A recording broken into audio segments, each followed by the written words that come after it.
Jama'a assalamu alaikum, barkamu sake saduwa da ku a daidai wannan lokacin. Kuna tare da Abdullahi Sado wanda zai gabatar da wannan shiri na duniyar mu a yau a wannan rana ta Alhamis tare da abokan aiki Muhammad Awal Garba, Fatima Hassan, Hadiza Isa da kuma Zakari Sado. Nan da lokaci kaɗan za ku saurari sirrin gida tare da Muhammad Awal Garba, amma kafin Muhammad Awal Garba za mu saurari Fatima Hassan dauke da sharhin jaridun duniya, amma kuma kafin Fatima Hassan za mu je mu saurari labarun BBC. Malam Liman, idan ka shirya, bismillah.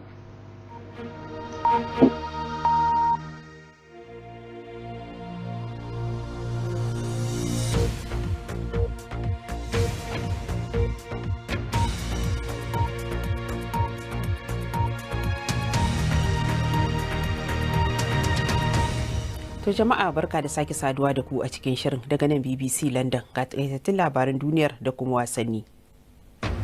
Shugaba Xi Jinping ya yi alkawarin daina gina sabbin tashoshin lantarki masu amfani da kwal a kasashen waje. To waɗanda ke gida fa.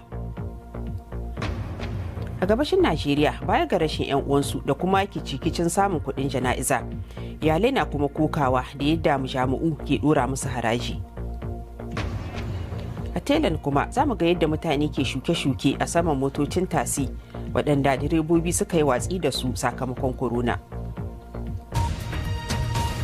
Shugaba Joe Biden yana jagorancin taron kolin ƙasashe kan cutar corona, yayin da Majalisar Ɗinkin Duniya ke taronta na shekara-shekara a birnin New York. Ya bayyana annobar corona da cewa wani babban bala'i ne ya afkawa duniya, wanda ba za a iya magance shi ba idan an yi masa riƙon sakai na kashi. Mr. Biden ɗin ya kuma yi alkawarin cewa Amurka za ta sayi wasu ƙarin allurar rigakafin corona miliyan 500 domin ƙasashen da ke bukata. To a halin da ake ciki kuma, a jawabin da ya yi a zauren Majalisar Ɗinkin Duniyar, shugaban China Xi Jinping ya yi alkawarin cewa ƙasarsa za ta daina gina sabbin tashoshin wutar lantarki masu amfani da kwal a ƙasashen waje. Ga abin da yake cewa. China za ta yi ƙoƙarin rage fitar da hayaƙi mai gurɓata muhalli kafin shekara ta 2030 da kuma cimma kawar da shi baki ɗaya kafin shekara ta 2060. Hakan na buƙatar gagarumin aiki tukuru, sannan kuma za ta yi dukkanin ƙoƙari na cimma waɗannan ƙudurori. China za ta matsa ƙaimi ga bayar da goyon baya ga sauran ƙasashe masu tasowa wajen samar da makamashi mara gurɓata muhalli da kuma mai karancin hayaki mai gurɓata muhallin, kuma ba za ta gina wasu sababbin ayyukan makamashin kwal a waje ba. To China dai na gudanar da shirye-shirye masu yawa a wajen yankin ƙasarta a wani bangare na yunkurinta na saka jari da kuma kasuwanci. To sai dai Mr. Xi Jinping bai taɓo batun tashoshin wutar lantarki masu amfani da kwal a cikin ƙasar ta Sin ba kanta. Ga Aminu Abdulkadir da rahoton Robin Brandt. Babban batu a nan shine bukatun cikin gida na China ga kwal.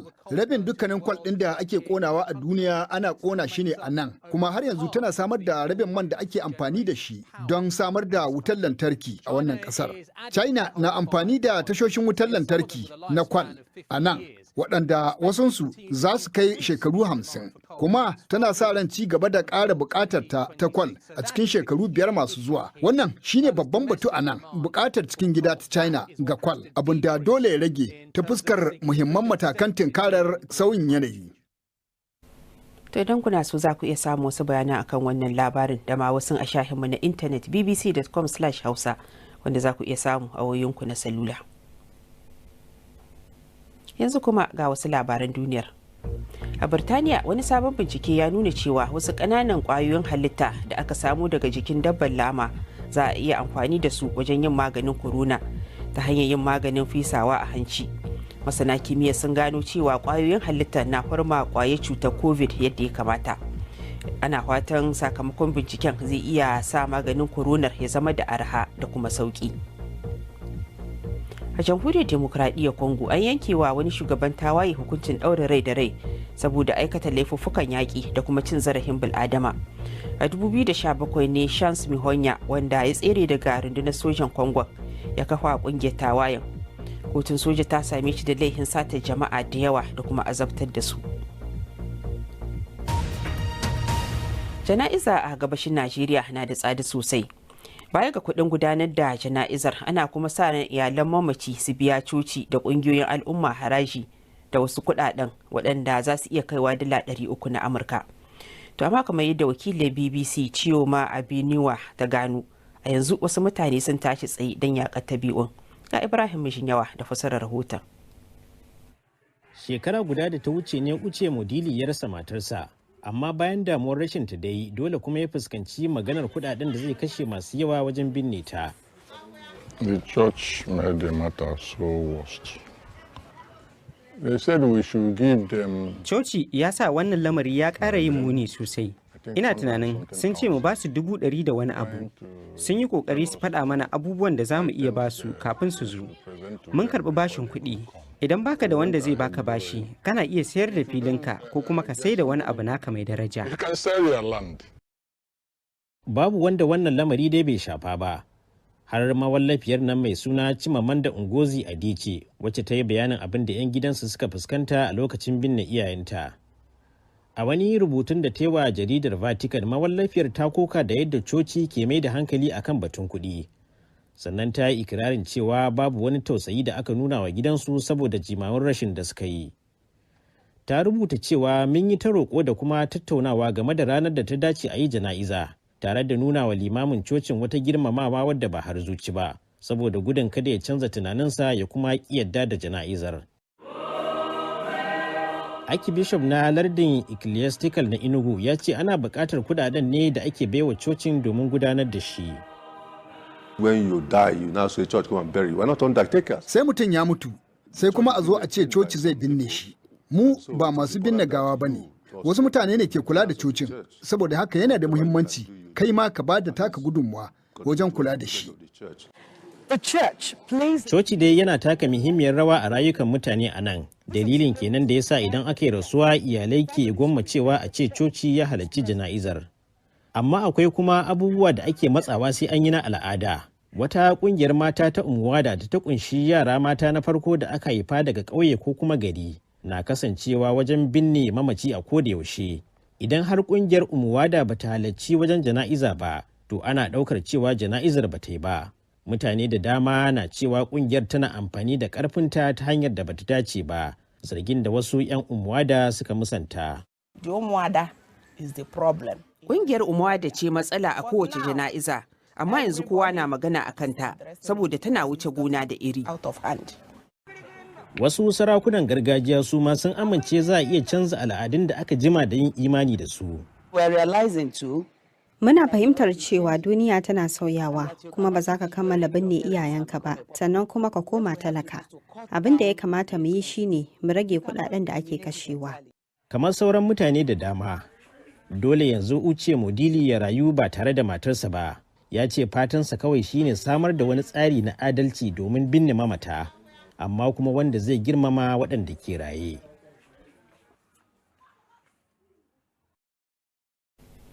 Ta farko mu je Thailand inda kamfanonin tasi suka bullo da wata sabuwar hanya ta yin amfani da motocin da ke aje ba a aiki da su sakamakon corona. Ma'aikatan wasu kamfanonin tasi biyu sun kirkiro wasu ƙananan lambuna da ke samar da abinci da kuma janyo hankali game da mummunan halin da direbobi ke ciki. Ga Haruna Ibrahim Kakangi da ƙarin bayani. Sabbin fasinjoji ga waɗannan tasi-tasin kayan lambu irin su barkono da aubergine da gurji da kakumba da tumatir da basil. Lokacin da cutar corona ta shafi Thailand, ƙasar ta saka tsauraran dokoki, abin da ya bar masu motocin tasi babu kuɗi. Galibinsu sun bar babban birnin ƙasar tare da yin watsi da motocinsu. Maimakon barin motocin su lalace, ƙungiyar masu motocin ta yanke shawarar yin amfani da su ta wata hanyar. Ma'aikatan sun saka 'yan kudadensu wajen sayan tsirran, kowa ya bayar da ɗan wani abu. Tsirran suna da arha da kuma saurin girma. Ana amfani da kayan lambun wajen ciyar da ma'aikata, sannan ana kai ɗan abin da ya rage kasuwa. Thailand ta haye shekarar 2020 kusan ba tare da matsala ba, tare da samun mutane kalilan da suka kamu da cutar. To amma a cikin watan Afrilun wannan shekarar, nau'in cutar na Delta ya yi kamari, kuma mutane da suka kamu da cutar sun yi yawan da ya zarta miliyan 1.300, tare da mutuwar mutane kusan 14,000. Zuwa yawon bude ido a kasar, musamman kuma Bangkok, babban birnin kasar, ya ragu. Rashin zirga-zirga kan tituna ya jefa direbobin tasi cikin mawuyacin hali. Da wuya waɗannan motoci su ƙara ganin fasinjoji. To amma ba haka nan suke ba su da wata moriya ba. wani nau'in lambun kan rufi na daban na 2021. To don kuna so za ku samu dukan waɗannan labaran a shahinmu na intanet wato bbc.com/hausa. Za ku kuma iya tafka muhawara akan labaran da ma wasu a dandalinmu na BBC Hausa Facebook. To amma yanzu Aishatu Musa ke ta sai an ku daga nan BBC London.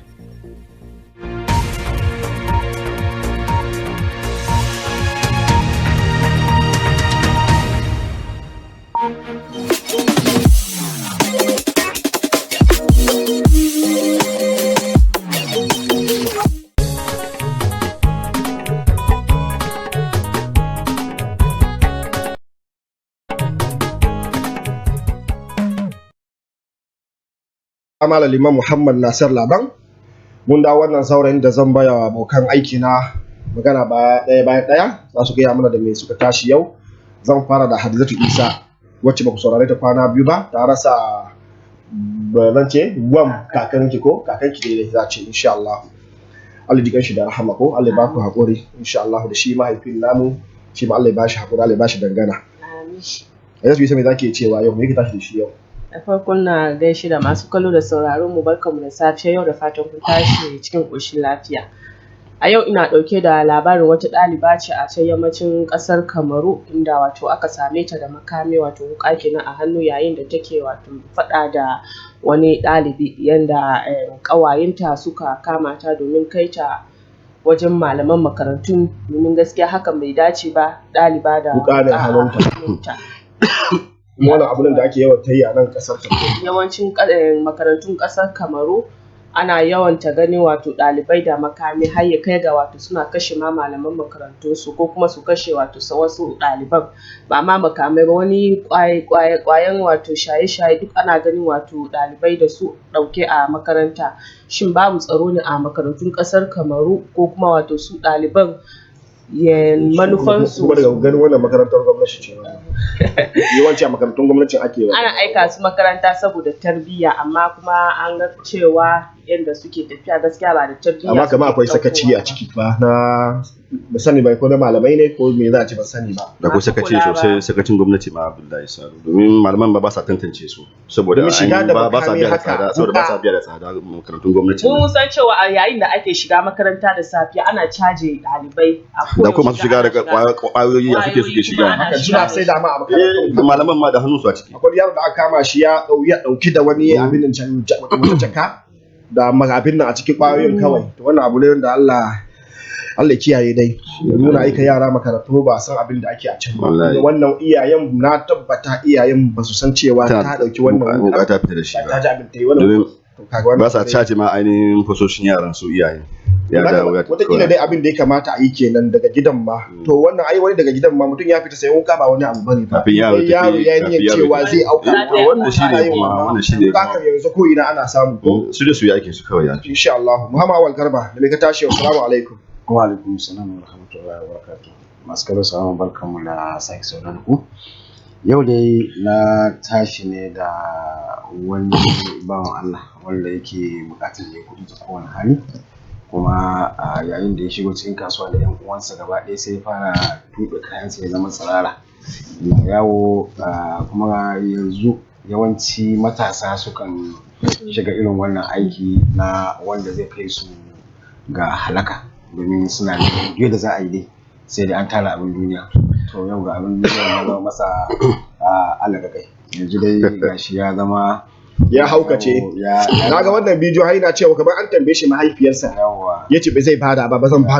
bada ba to kaga yawanci sai matasa su yi hatara ko in ka lura a Facebook ba kullum ana turo mana ba kana so ka yi kuɗi to ga hanyar da zaka bi kullum a Facebook yanzu ne kuma yawanci mutanen to suna zuwa ne daga yammacin Africa din musamman Benin su shahara ƙwarai da gaske a wannan hanya kuma an yi amana da irin wannan abubuwan saboda haka matasa sai a kiyaye kudin ka ana ba su aiko shi yasa ayi to amma kuma daga baya zaka zo ka zama a shine ai nake faɗa ana ba su kudin zaka zo ka da sharadi mana dole mana gaba da mahaifiyarka shi da yi magana a cikin wannan bidiyo ke cewa ba mahaifiyata ba ba zan ba da ita ba ita ke bukata an bukace ba da mahaifiyar shi kuma yaki ko a cika bada wani to shi sa wani kudin an gani sai ai taka tsantsan wallahi wanda a gurguje haka ka yi kwadayin shi ma irin wannan kudade ya zama wani babban attajiri ba shi ba ne ka san abin da yake yi ma yi ba shi ko ba wani kasuwa lokacin ɗaya haka ba tare da abin da saboda haka sai a sai da yi a dinga bibiyan irin waɗannan gaskiya fi sabilillah. Fatima assalamu alaikum barka da zuwa. Wa alaikum salam wa rahmatullahi barakatuh. Barka da safiyar yau masu kallo da sauraro, ina yi muku gaisuwa da fatan alkhairi da fatan mun same ku cikin ƙoshin lafiya.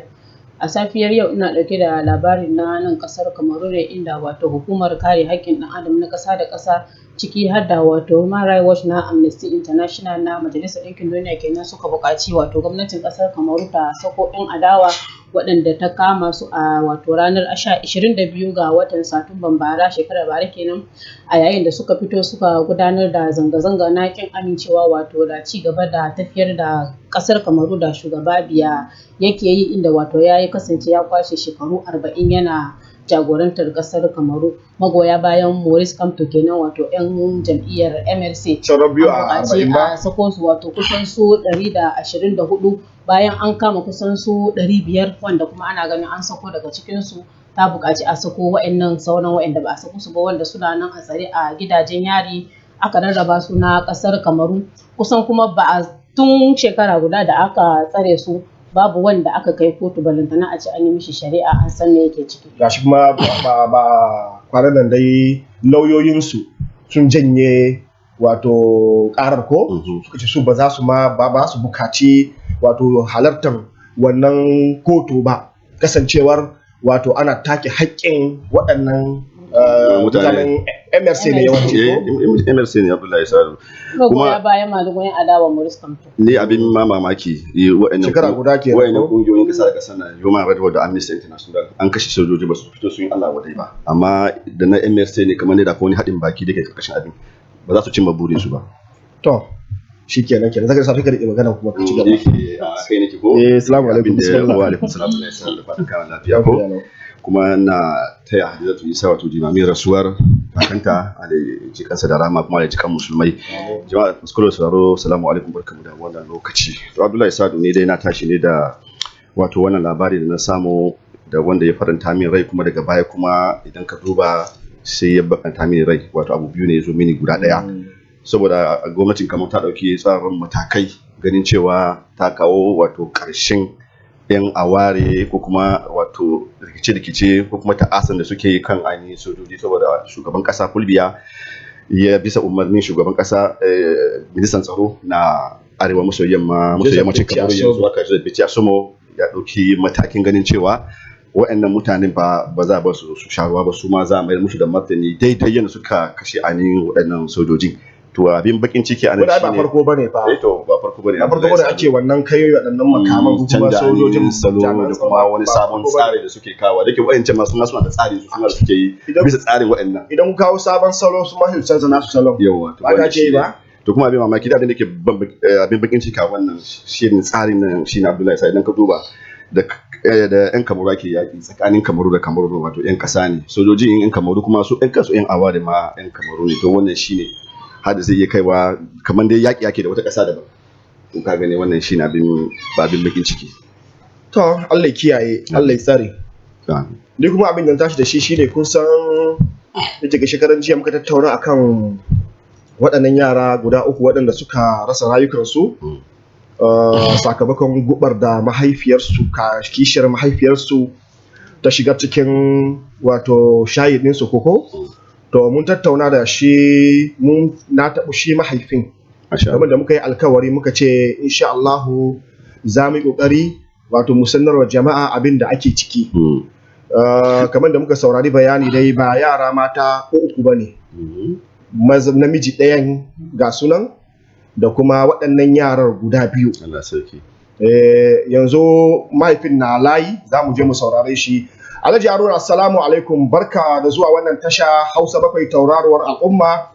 Kwanakin baya nake ganin da kwana biyu muka shigar da wannan batu a matsayin babban batu, abin da ya faru wato a ƙasar Najeriya musamman inda kuke Potiskum jihar Yobe tarayyar Najeriya.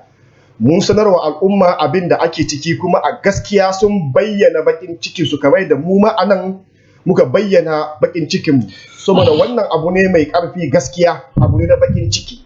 To Alhaji Haruna me za ka iya ce mana kan wannan abin da ya same ka da kai da ainihin mai ɗakinta wanda na san cewar rasa 'ya'ya uku ba abu ne mai sauƙi, abu ne wanda a gaskiya wasu idan ba su yi hankali ba, idan ba kai zuciyarsu nesa ba, za su wani abin da ba ainihin bai dace ba. To assalamu alaikum Alhaji Haruna, me za ka iya cewa?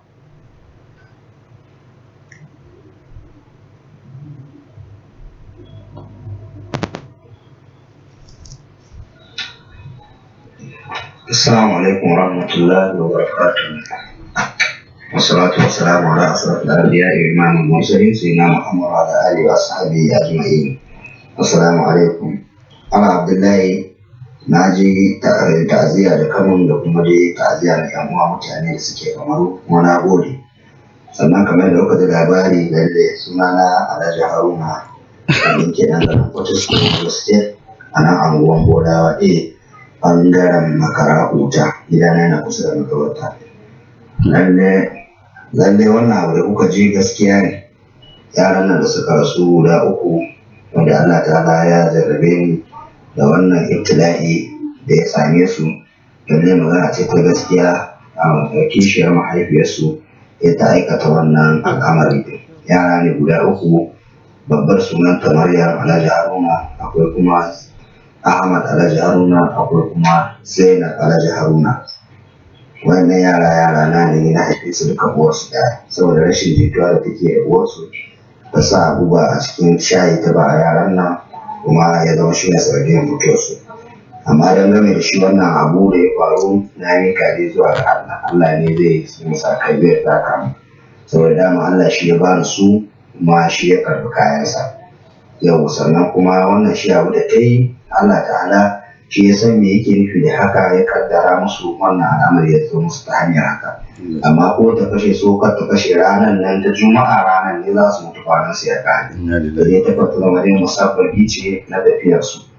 Yau sannan kuma na jan hankalin yawan musulmi don a ci sauran Allah dan gani da aikata makamancin irin wannan, dan ran ɗan adam ba kamar ran sauro ba. Da Allah ta'ala ya ce da a rasa ɗan adam guda ɗaya, gara a rasa duniya da abin da yake cikin ta. Da haka ja hankalin yan adam a matsayin ku na yan jarida dangane da su ji tsoron Allah dangane da al'amari na dan adam. Dan dan adam Allah ne shi kuma yana son sa, ko da shi musulmi ne ko shi ba musulmi ne, Allah yana son sa. Da Allah baya son wanda daga cikin adam da sai ya zama ya halakar da su, bai bar su ma sun rayu ba. Amma duk kaga da yana raye Allah yana son sa, wanda ya mutu ma Allah yana son sa. Da haka wannan shine dai a takaice abin da ya faru. Sannan kuma wannan bayar Allah sunanta Khadija, tana nan tana hannun ma'aikata, wanda daga nan Fortis kuma an tura kes ɗinta zuwa abin CID da wato da kuma na mika wani abin da hukuma su yi irin aikin su da aka ɗora sa kai. Amma dai shi al'amari gaba ɗaya na mika zuwa ga Ubangiji. Assalamu alaikum wa rahmatullah.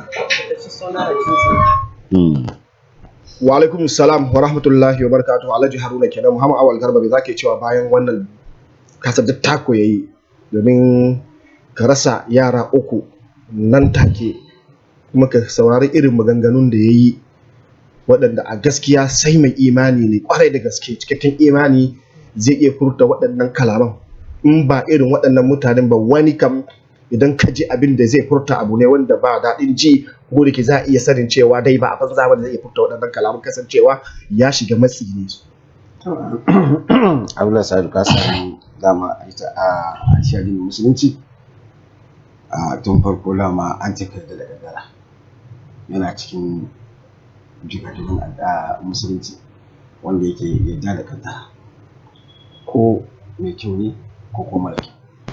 To kaga wannan bawan Allah dai ya dauki duk wani al'amarinsa ya mika wa Allah subhanahu wa ta'ala. An ga magana kenan. Allah bai zai bar matan nan ba. Sannan kuma gwamnati ba za su bar ta ba domin suna da adalci, domin dole ne a gwamnati ma za ta yi irin nata bayan Allah ya yi irin nashi, bayan kuma jama'a sun yi mata addu'an Allah su yi.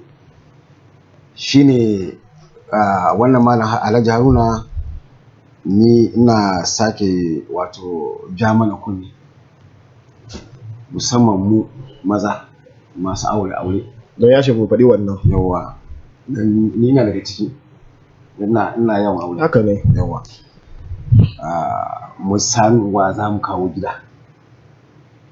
Ba kawai mu je mu yayi mu ba bincike ba komai.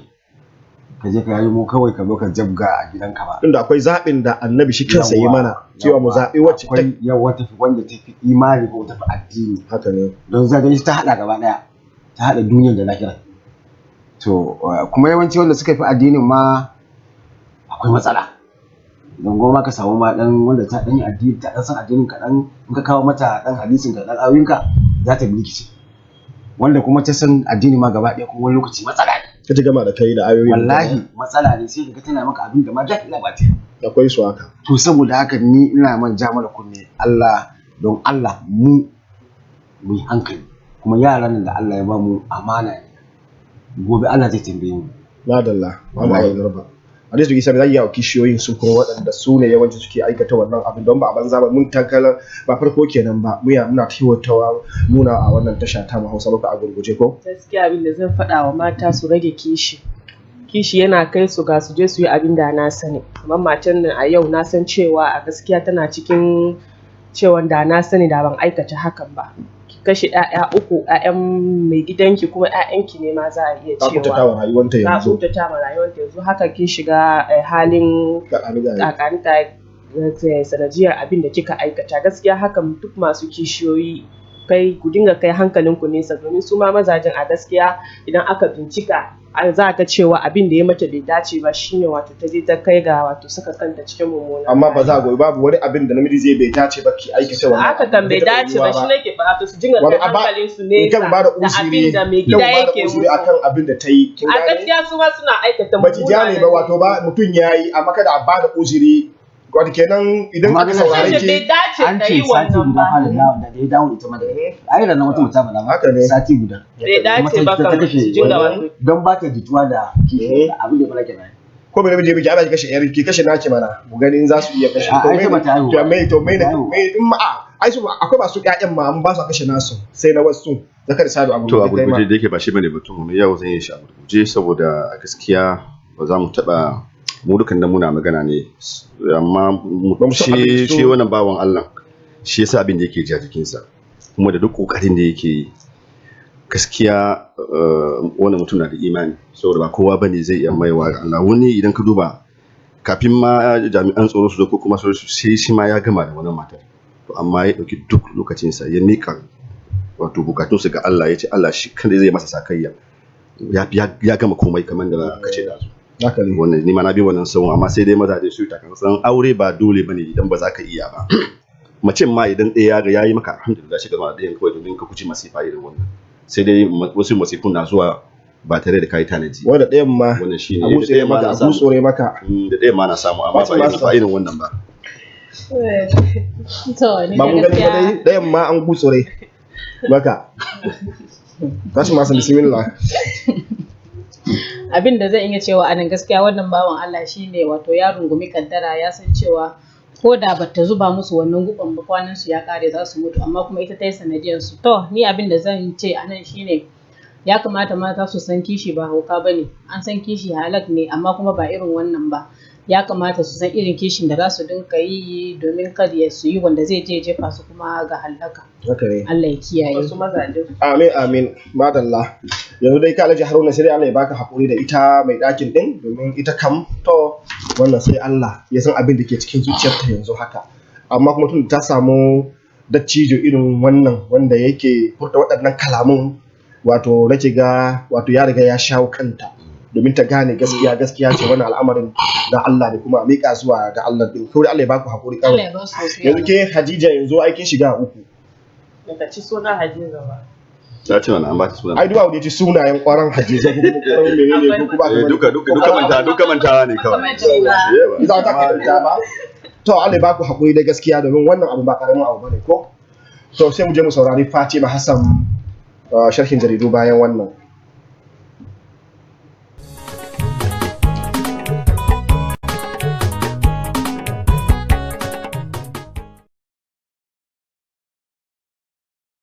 namu na safiyar yau Jaridar Cameroon Tribune ta ƙasar Kamaru ta ruwaito cewar a yayin da ya kai ziyarar aiki a garin Boya, Firayim Minista Joseph John Gute ya jagoranci wani babban taro inda ya jaddada wa al'umma yunkurin da gwamnati take yi na ganin cewa an kawo ƙarshen rikicin 'yan Ambazonia, kuma ya yi kira ga jama'an wannan yankin da su ba wa jami'an tsaro goyon baya 100% domin ganin an kawo ƙarshen wannan rikicin.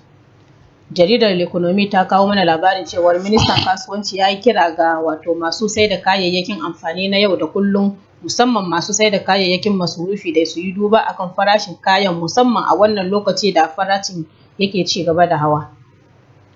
Aminiya Daily Trust ta ƙasar Najeriya ta lamarta mana cewa an raba wa gwamnatin tarayya da jihohi ƙananan hukumomi maƙudan kuɗaɗe na biliyoyi na kuɗaɗen da suke shiga da aka tara tun watan Agusta na shekarar bara, na kuɗin man fetur kenan.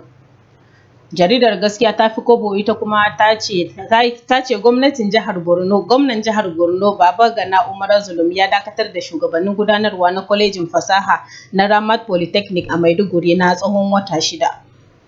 RFI Hausa ta ƙasar Faransa ta kawo mana labarin cewa yayin da tattalin arzikin duniya ke ƙoƙarin farfadowa daga matsalar annobar corona, hauhawar farashin kayan abinci na jefa jama'a cikin halin kunci a ƙasashe masu tasowa, ciki har da ƙasar jamhuriyar Nijar. BBC Hausa ta kawo labarin cewa ana ci gaba da samun ƙaruwar mayakan Boko Haram da ke tuba da miƙa wuya kuma ake karɓan su cikin al'umma a jihar Borno. Graphic Online ta ƙasar Ghana ta rubuto labarin cewar shugaba Nana Akufo-Addo ya bayyana matakin da wasu ƙasashen Turai suka ɗauka na baya-bayan nan na kin amincewa da Covishield allurar Oxford AstraZeneca da aka kera a India a matsayin rashin sa'a ko koma baya akan yaƙi da annobar COVID-19. France 24 ta Faransa ta wallafa a shafinta cewar shugaban Amurka Joe Biden da takwaransa na Faransa Emmanuel Macron sun amince da jingine takaddamar da ke tsakaninsu dangane da kwangilar gina wa Australia jiragen yaƙi a na ƙarƙashin teku, yayin da suka sha alwashin bunƙasa dangantakar da ke tsakaninsu. GW ta ƙasar Jamus a nata ɓangaren ta rubuta labarin cewa dangantakar Algeria da Morocco ya ɗauki sabon salo baya da gwamnatin Algeria ta killace sararin samaniya don hana jiragen saman Rabat shiga iyakarta. VOA ta ƙasar Amurka ta ce shugabannin ƙasashen Afirka da dama sun yi jawabansu a ranar ta biyu a taron koli na Majalisar Ɗinkin Duniya, sai da bayanan shugabannin sun fi mai da hankali ne akan batun coronavirus da batun rigakafin annobar domin a raba daidai tsaka-tsaki tsakanin ƙasashen na Afirka. Ƙarshen sharhin jaridunmu na yau kenan, sai gobe idan Allah ya so ya yarda za mu sake kawo muku wasu sabbin labaran duniya. Assalamu alaikum wa rahmatullahi wa barakatuh.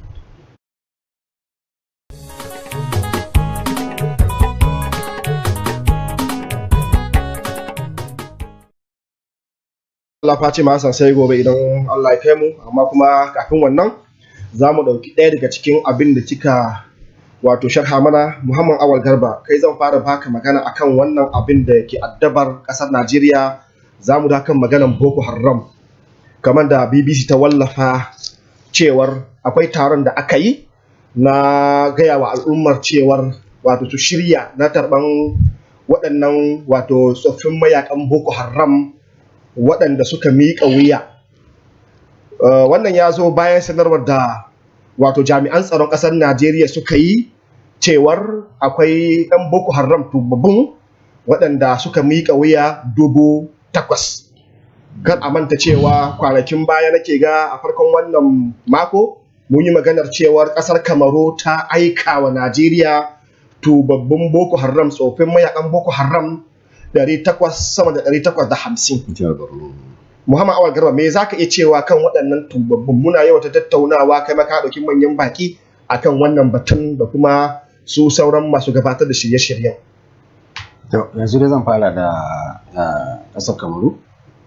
Kamar yadda ka ce, ƙasar Kamaru ta aika, ta mai da su daga wannan tsibirin na Minawawu, wanda yake akwai dubbannin 'yan gudun hijira na ƙasar Najeriya wanda suke wannan tsibirin a cikin daji a zube, don ga kiyasi an ce sun kai sama da 50,000. to duk da cewa dai an tantance guda 800 da waɗansu abubuwa a mai da su ya yi kyau. Ana ganin cewa akwai ɗan ci gaba da ake samu na wajen gamawa da Boko Haram, domin da ba za su iya komawa ba, to yanzu suna komawa. Gashi kuma a Borno, shehun Borno ya karɓi su waɗannan tubabun 8,000, wanda yake ba ƙaramin abu ba ne, kuma ya yi bayani da kansa ya ce jama'a su ci gaba da mu'amala da su. To amma ga tunani zai wuya ko? Bai kamata a ce yanzu domin tsintaccen mage bai zama mage, sai dai zama muzuru. Sun shigo an yarda, sun tuba an yarda, to amma menene a bayan tuban? Ya kamata a kiwace hankalinsu. Bayan an kiwace hankalinsu kuma ya kamata a gefe kenan, wato a keɓe su. Daga cewa an ɗauki lokaci an yi duk wannan ba? Ba su ɗauka daga baya ne ba su ɗauka ba. Daga baya ne in ka kula, aka sanar cewa gashi nan in ka kula, bayan sun aiki a baya? In ka kula watanni nawa ne da aka yi ta kaiwa shi zulum hari a yayin da yake zuwa wajen Boko Haram ɗin domin neman ya bumbule waɗansu ɗan. Wataƙila a wannan lokacin waɗannan suna hannun jami'an ai da an faɗa mana. Domin magana Boko Haram baya ɓoye. In dai sun rike mutum 10 ma suna cewa mun killace mutane 10. Wadda kai a ganin ka daga ɗaukan 8,000 nan ba su killace su ba kafin su ba. Zai wuya fa. Ni a wajena. Zai wuya. Ni a wajena. Domin bai kamata a ce ai in ma sun yi shekarun da aka yi aka gama da Boko Haram, ko lokacin da aka kashe shugaban Boko Haram wata ba mu sani ba ko daga lokacin ne ko kuma bayan wannan. Abdullahi Sadu ga kula yanzu na so ƙara maka Muhammad Awal ka ƙara min bayani ba ga cewa waɗannan mutanen da aka ɗauke su kuma aka bukaci wato su dinga mu'amala da sauran jama'un, ba ga cewa ya kamata ma a ce an sakaye su ma, an sakaye fiskar, an sakaye sunan su ba tare da an san su ba. Abdullahi Sadu ai bai zai yi a sakaye su a cikin su tun da yake su ne waɗanda suka kashe mutane. Ba a nuna su ga jama'a? To ga sa nuna su kuma an ce kuma ci gaba da aikin. Aka nuna su ga jama'a a yi. Wannan su ya canza musu fiska ne Abdullahi Sadu. Ai ba canza musu ko ba canza musu zuciyar su. Kuma ka san wannan zai wuya ko mu'amala da. Ni da shi sa abin da nace an yi gaggawa. Domin waɗannan suna buƙatan kamar shekaru 5 na wanke musu kwakwalwa, na neman cewan shin tuban da gaske ne ko kuma wani sabon salo suka sake samowa da musu shigo cikin jama'a su sake yin ta'asan. Ai nan ne matsalar. Shekaru 11 shekaru 11 fa suka yi fa suna aikata wannan musibar, kuma shekaru 11 suka yi kuma a jeji suka yi tare da dabbobi, duk kuma suna shigowa su kashe da kashewa. Haba Abdullahi Sadu, ai ya kamata a ce gwamnati ta yi wani tunani, kar a yi hanzari aikin shedan ne, kar gobe a zo a gyara sani. A kai su a koya musu ayyuka ne, masu shiga soja a kai su soja tunda suke sun koyi aikin kashe mutane. Soja? Ai mana. To nace Abdullahi Sadu, wani wannan suke so sun koyi wannan aikin ai. Amma ba ina zuwa ni inda ya kamata a ce irin wannan abin, ai ya kamata a ce akwai abin da ba za a bar su yi ba, kamar aikin da ba za a bar su yi ba, kamar aikin soja. To Abdullahi Sadu, tsohon Boko Haram. Abdullahi Sadu, ai in ka kula duk yawanci ƴan tawaye waɗanda suke nahiyar Afirka, in aka zo aka ci gwamnati mai da su ake a yi soja. Wani daban ne ba. Ya daban ne, su ba shugabanni su waɗanda ake mai da su suna tattaunawa ko? Abdullahi Sadu, su ma za a tattauna da su in kana duk aikin da ka kware a kai, a sake madadatar da kai, a baka wannan aikin. In kafinta ne, idan jarida ne, idan menene, a baka da bice wannan wajen a yankin da kai ka ci gaba da zama a cikin mutane. Amma yanzu nan kan goyon bayan yan Boko Haram su koma abin nan kan soja, na san ba da ta amince ba.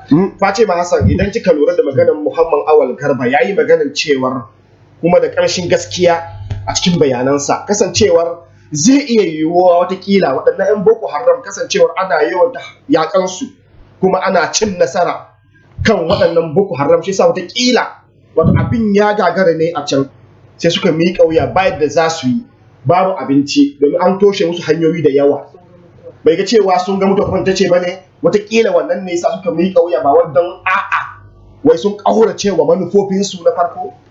Gaskiya abin da zan ce wannan haka yake, domin waɗannan 'yan boko haram ɗin kamata ya a zauna a yi nazari a kansu ba kawai haka a watsa su a cikin al'umma ba, domin kamar yadda kai bayani ka san an toshe duk wani hanya na samun abincinsu sannan kuma ana yi musu lugudan wuta a jejinsu. Abin ne ya saka su suka fara fitowa suna miƙa wuya da sunan sun tuba, amma idan aka zauna aka yi nazari wannan tuban nasu ba tuba ne tsakani da Allah ba, saboda babu yadda za a yi wa'annan mutanen da suka dinka kashe mutane, sun kashe mutane babu adadi. Har ila yau akwai 'ya'yan da suka kwashe na makarantu da ba a san inda suke ba su fito ba yadda za a yi a ce wai lokaci guda haka sun fito sun ce sun tuba kuma a ce an karfi tubansu an kyale su cikin al'umma su ci gaba da rayuwa. Wannan ba daidai ba ne, bai yi ba sam. Ya kamata gwamnati ta yi nazari a kan wannan al'amarin din. Wa'annan 'yan boko haram din watakila kaga mutuwan ma shugabansu, tun da watanni kaɗan bayan mutuwan shugabansu suka fara fitowa suna miƙa wuya, kenan kaga su rasa yadda za su yi ne, wato an ƙure musu ba yadda za su yi, shine suka fara fitowa suna miƙa wuya. Watakila ma kuma idan ka duba ba miƙa wuyan da suke yi, kila wa'ancan shugabanninsu da suke jeji su suke sa su suke fitowa domin su zamto kamar masu leƙen asiri, kenan suna duba bayani a cikin al'umma kuma suna kai musu rahoto. Shi yasa ni a gani na bai dace a watsa su a cikin al'umma hakan nan kai tsaye ba, ya kamata a ɗauki tsawon lokaci a yi bincike a kansu a tabbatar da lallai sun tuban, kuma koma da a ce tuban da suka yi tsakani da Allah ne ya kamata a ɗauki mataki a kansu, saboda mutumin da ya kashe rai ba ɗaya ba ba biyu ba, sun kashe rayukan mutane babu adadi. Ya kamata a ɗauki mataki a kansu a hukunta su, amma a ce an kyale su haka a cikin al'umma gaskiya wannan matakin bai yi ba, bai dace ba, ya kamata a sake nazari a kai. Zakari Sadu.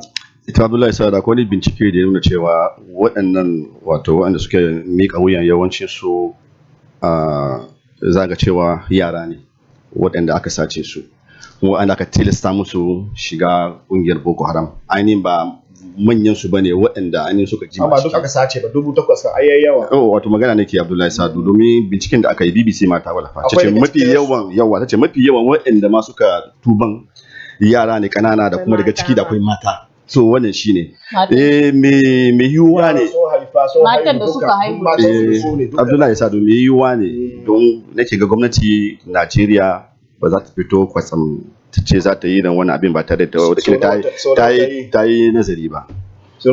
An ce ana nazari a kansu, ana bincike. Haka aka ce ba? To so nawa ta yi barna? To Abdullahi Sadu, ko so nawa suka yi barna? Ni da akwai lokaci da ban goyi bayan haka ba. Me yiwuwa ne kuma wannan karon canza ra'ayin ce zan goyi bayan haka. Me yasa? Duka alamu duk mutum idan ya yi wato wani abin da ba daidai ba, da ko wasu abubuwan da ake a nan Afirka da bai dace ba. Kamar gidajen da ake cewa gidaje kangararrun nan, gidaje ne da ainihin waɗanda suka yi laifi aka labatar da su, a yi musu bayani, a mai da su koyi sana'a da shauransu. Waɗannan ma za su yi haka kamar yadda na gani a BBC. Dan yawanci waɗanda aka tussasa musu shiga ƙungiyar Boko Haram ne, ba da son ransu ba ne, za a iya mai da su cikin jama'a. Da kuma waɗannan matan ma da aka sace su za a iya mai da su cikin jama'a. Domin idan ka duba su kansu ma komandojin, ai da kyar ne a ce komandan kaza ya mika wuya, da kyar ne a ce manyan, da kyar ne a ce komandoji. To Abdullahi Sa, yau kusan shekaru nawa wa suka fi mika wuya a kasar Kamaru? Bai, idan ka duba ai duk yawan matasa ne suke mika wuya. Duk yan kasar shekaru 20 ne. Duk yan kasar shekaru 20 ne. Abdullahi kun bukaci ne yi bayani. Ni na nawa bayani wanda na sani.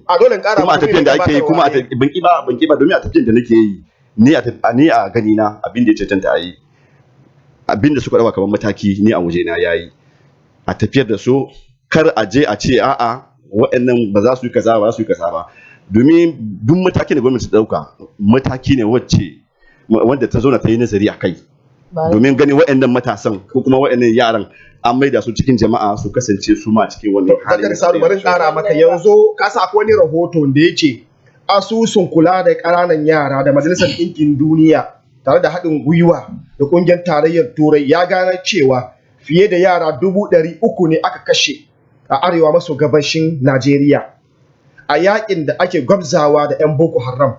Kazalika, binciken ya ce fiye da yara 5,000 ne na fama da matsaloli daban-daban da suka shafi kwakwalwa sakamakon rikicin. Kai ba ga irin kamar da Muhammad Awal Garba ya ce a ɗauki irin waɗannan mutanen, ga su waɗannan an ce yara ne ƙanana waɗanda suka rasa rayukansu 300,000, kuma akwai a yanzu haka 500,000 waɗanda suke da matsaloli a kwakwalwarsu da wasu matsaloli suka shafi abin a dauki waɗannan yaran waɗannan tubabbun waɗannan su ba abin da aka yi musu ko diya har ila yau ba su samu ba yanzu a dauki waɗannan mutanen a shigar da su cikin jama'a ba ga cewa zai haifar da wata ta'asa wacce ma tafi wannan ba kasancewa duk waɗannan idan mutum ya ga cewa wannan ya kashe mahaifinsa ya kashe mahaifiyarsa ya kashe duk danginsa ba ga cewa shi ma zai iya ɗaukar makamai domin ya auka waɗannan tubabbun. Abdullahi sa daga cikin warkila tubabbun da kace ai warkila su da kowane zai ga ɗansa ciki da yake an ce yara ne yawanci kuma matasa ne da kowane zai ga ɗansa Abdullahi sa ana baka ba tattauna muke yi ba a tattauna da ake tambaya ne akan abin da na tambaya ba ga cewa waɗanda aka kashe nan ba waɗannan ba su haɗu da su da waɗannan Boko Haram ba zai tare zaune ba tsaye ba waɗannan mutane wato kuma su ma a duba nasu. To shi nake faɗa ni a gani na babin da zai kawo idan ka duba Abdullahi sai idan ka tuna idan ba dauke mataki ba musamman ma waɗannan yaran yake yawanci yan ta'adda sun fi amfani da matasa ne kananan yara mun gani a jamhuriyar tsakiyar Afirka mun gani a Sudan waɗannan yaran ai ba su haka kara zuwa ba a ce a'a da yake sun dauke makamai da kuma wani tsarin da Majalisar Ɗinkin Duniya ta fitar a kansu musamman hukumar wato UNICEF wadda ta buƙaci cewa waɗannan yaran za a iya dawo da su domin ganin cewa an maida su cikin jama'a duk daga cikin tsare-tsaren da ake yi. Ita ta sanar da wannan rahoton ma UNICEF din. To babu laifi Abdullahi Sadu kuma ita ce kuma mai kare waɗannan yaran waɗanda wato tubabbu ne wanda su aje makamai da za a shigar da su cikin jama'a. To tsari ne mai kyau waje. To babu laifi Hajjatu Isa kiya me zaki zuwa kasancewa bayan wannan rahoton domin ba abin zaba da kai ma ka san wannan rahoton da ya fito bayan da aka sanar cewa ga waɗannan tubabbun kuma sai aka sanar cewar watakila domin ban sani ba ko zai iya yiwuwa haɗa kan waɗannan mutanen kamar da Muhammad Awal Garba shi ban sani ba ko za a iya yin wannan domin suna iya kallon mu gwamnatocin kamar a dauki a kefe su a wani waje daban watakila ban sani ba ko zai iya yiwuwa domin da wuya watakila wannan ya san cewa wannan ya kashe wannan ya kashe wannan ya kashe shi ya sauran shi kadai ya ga cewa su ba su bai musu komai ba zai iya kamar da Zakari Sabu ya ce akwai waɗanda daga cikin 300,000 na aka dauki nauyin su kuma zai iya yiwuwa kamar da muka san gwamnatocin mu da sakaci akwai waɗanda watakila ba su san ma abin da ake ciki ba an bar su ne kawai haka ba san abin da ake ciki ba kuma sun rasa iyayensu. Haka ne kam gaskiya ni yadda ya fi dace min gaskiya gara gwamnati ta keɓe su domin wato barin su a cikin al'umma zai kawo tashin hankali. Ni kamar da wato fadar Shehu Borno ke kira ga al'umma da su rungume su hakan nan gaskiya bai dace ba ya za a yi sun kwashe shekara da shekaru suna kashe iyayen mutane sun kashe yaransu sun kashe ƙannensu sannan kuma su zo rana ɗaya a ce su rungume su. Gaskiya hakan da zai yi. To kuma da Zakari Sadu ya ce zai iya yiwuwa watakila domin a sasanta rikicin ne domin idan ba yi musu haka ba aka bar su fa. Zai yi ba gaskiya zai ka tashin hankali. Kuma mu dauki kamar musan da ya faɗa yace shi a ganin sa matakan da ake ɗauka na wato shigar da su cikin al'umma zai iya tabbatar da alheri domin a ganin sa idan aka bar su a hakan ba a yarda da tubar su ba to kenan za ci gaba da wannan ta'asa barnan Boko Haram tunda idan so ga cewa waɗanda suke ta su tuban suka cewa an wulakanta waɗannan su tubabbun to ashe su ma da wuya su miƙa wuya za su ci gaba ta kila da wannan barnar. To ya za a yi dole ne za a kijine su ai sun kwashe shekara da shekaru suna kashe iyayen mutane kuma a bar su da mutane gaskiya mutum ma zai yadda yi rayu da wato sai idan matuban nasu ya zama da ko da ya zama na gasa ba idan kuma ya kasance na shiga cikin zuciyar mutum wannan tsarin zai kawo karshen Boko Haram Abdullahi mai yiwuwa ne wannan tsarin ya kawo karshen Boko Haram shi ke mai yiwuwa ne a ce gaskiya ne ai to ya waye aka sani an shiga zukatan su an sani gwamnati ta dake mataki ba kamar da Zakari ya ce gwamnati tana ganin zuciyar mutum za ta shigar da su haka ne akwai abu na bincike ba sani ba Mama Awal Garba ce da an ɗauki tsawon lokaci kamar shekaru 5 an zauna an bincike su an magana da su an tabbatar da sun tuba da gaske amma haka kawai kwasan shawaran da suka mika wuya Abdullahi Sadu ina ga abin da kamata yi kawai ya kamata a ce waɗanda suka mika wuya tsawon lokacin nan ta tashi tsawon shekaru 5 suka mika tsawon lokaci ya kai da su wasa yau suke mika wuya to wasa ko ba sani ba ba sanar ba aina wai magana ya kamata a fitar da rahoto ko kuma wani shari'a da ce ya kaza shi magana zamu yadda ba ma yi magana tattaunawa muke anan Muhammad Awal Garba domin mun sa yawa ba shi domin ka kaman ba za ka yi baka so kai magana da na dan kawo abin akai yanzu ka ganin ka yanzu na mata magana ta yi ai ta yi magana mana ba ka da kin magana ba Fatima Hassan ta yi bayan ka sai dai za su saki ba za a ba ki idan akwai ba mu karamar bayani akai ni abin da nake tunani a nan abu da sai ka san sai kace an samu matsala an samu matsala har ana ƙwarfin cewa mai yiwuwa ne waɗannan su suke ta abin nan kuma suke ta aikata ta gefen Kaduna Abuja cewa su suka zo suke wanda su canza salo ko yawa na faɗi magana ran cewa zai yi shi sa shi takwaran aiki na nake so in dawo da shi wannan yawa domin za ka yi ce ma za ka ji sadu a wuce aiki ba problem ai ba matsala wuce aiki babu laifi na isa za ka ji sadu ba abokin aikin ne abokin aikin ne kamar da ni ma nake kanku abokan aiki ba matsala a wannan kawai to yanzu dai kun an saurari wannan abin ko kasancewar dai waɗannan tubabbun 8,000 kai amma da yawa fa 8,000 kuma kwanakin baya kun saurari cewa kasar Kamaru ta aika wa kasar Najeriya tubabbunta su mai musu da abin su yawa sun mai musu da abin su saboda su yi masu kokari su da abin da ya dace a yi ni a Kamaru kan anan ma an samu tubabbun a yi waɗanda har ila yau ba san abin da ake ciki ba an samu tubabbu a Kamaru sashen Ingilishi ma da akwai tubabbu waɗanda aka samu amma kuma an ba san abin da ake ciki ba a to na tubabbun abin nan an ce duk siyasa ne kuma duk yayi magana nan cewa da kuma da waɗanda ba su ji su gani ba a saka su a cikin wannan harkar din domin a auna waɗancan cewar ga tubabbun kuma ku zo an ce wani jawo kan waɗancan ne mu dai abin da muka samu labarin da wayan jarida mu dai mu faɗi abin da ake ciki haka ne to Fatima Hassan za ta yi ta ba mu Fatima Hassan Mama Awal Garba sirrin gida ana koma ce kuma ta ce Mama Awal Garba tare da sirrin gida bayan wannan din Muhammad Nasir Ladan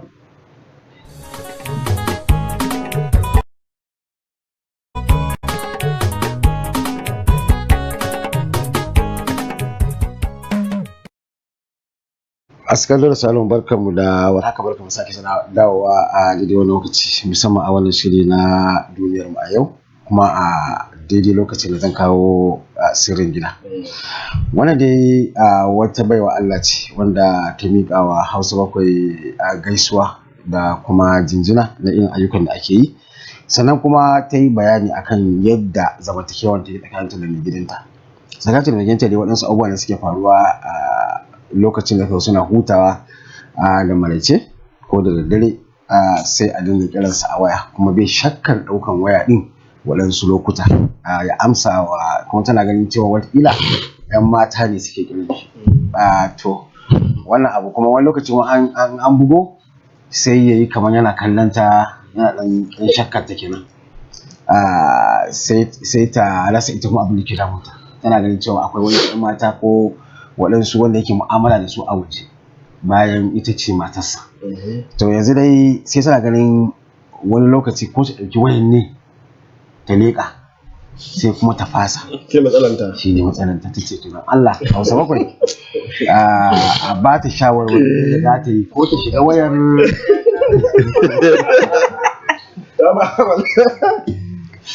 ko ta shiga wayar ko kuma baka dariya ko ka kuma mai wata ko yanzu dai ita a shawara take jira kuma tana kallon mu kai mutu dariya dai wato ba abin da kuke gani cewa wannan matsala ce abin da kuke ganin wato matsala ce wata ita damuwar ta kenan ba ta shawara kun ga ita ba ta da wata matsala da mijinta illa wayarsa take leƙen nan ko take so ta leƙa wata tambaye shawarar mu ne ko ta leƙa yawa za ta leƙa ta leƙa ba ta ita ko kuma ba shawara da Allah ta yawo take zato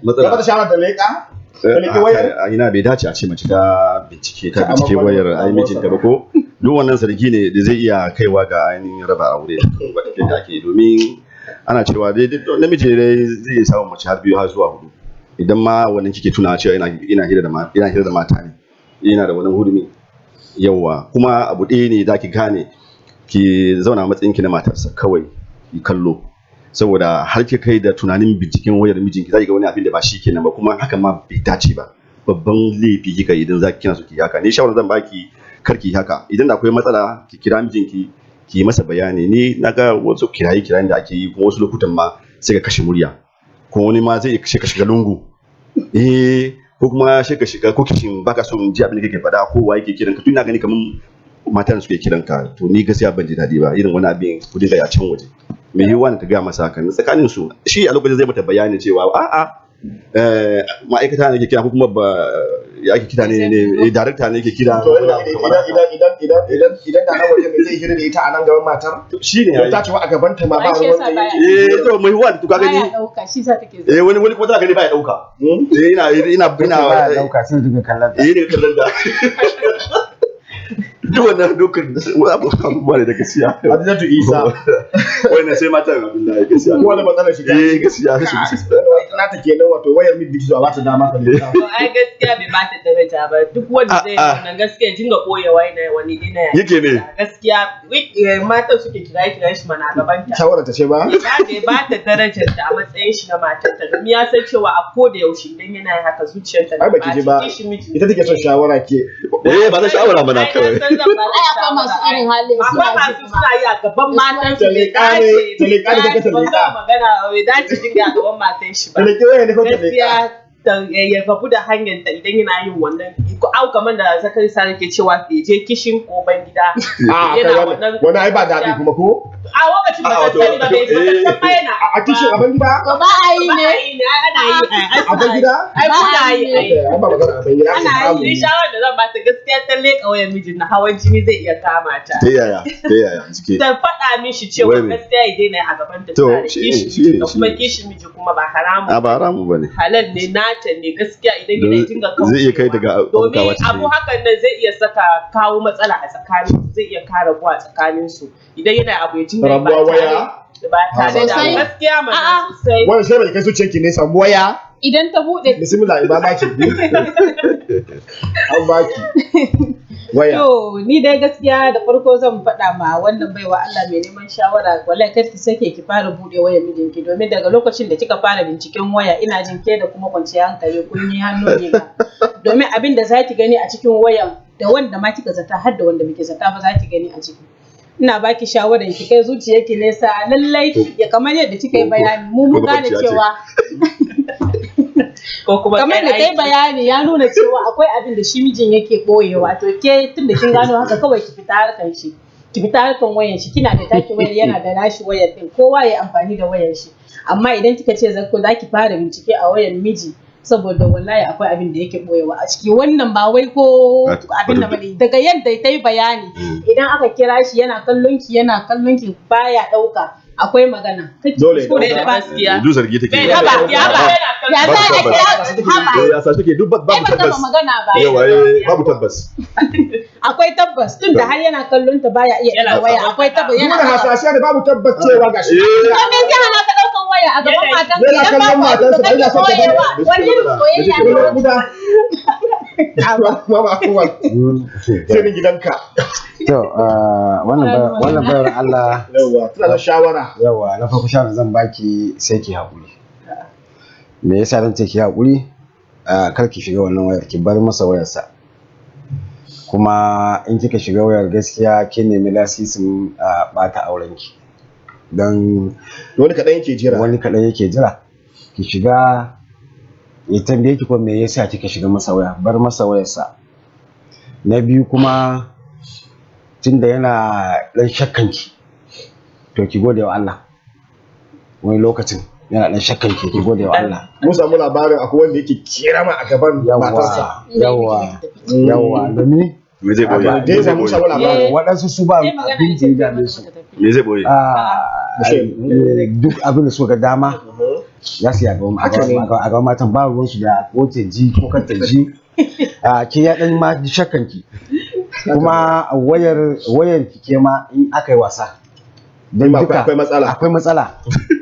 matsala ba wani namiji bane kawai wallahi matan ma in kai wasa ba mata aure ba mata aure ne mata aure ke gaji wallahi tallahi in aka shiga nasu ma to ina ga cewa ba kai ma hawan jini sai ya kada saboda haka ne abin da ke so kowa ya tsaya a daidai kawai a daidai an da zai iya tsayawa kar a wuce gona da iri kuma in aka kira shi kai dai shi namijin ya sake gyarawa in ya shigo gida ko da suna kiransa ya ce to daga lokaci kaza don Allah in dai kina so mai gina da ke domin magana mata ne inda kina so ne da ke karki kira ni daga lokaci kaza zuwa lokaci kaza ba na ina cikin gidana saboda matata ta tsargu da yawa wato ita ma da dan ba ta dan wani abu wanda yake za ta ga cewar ita ma mace ce domin gaskiya yawanci in a je gida har a kwanta har a tashi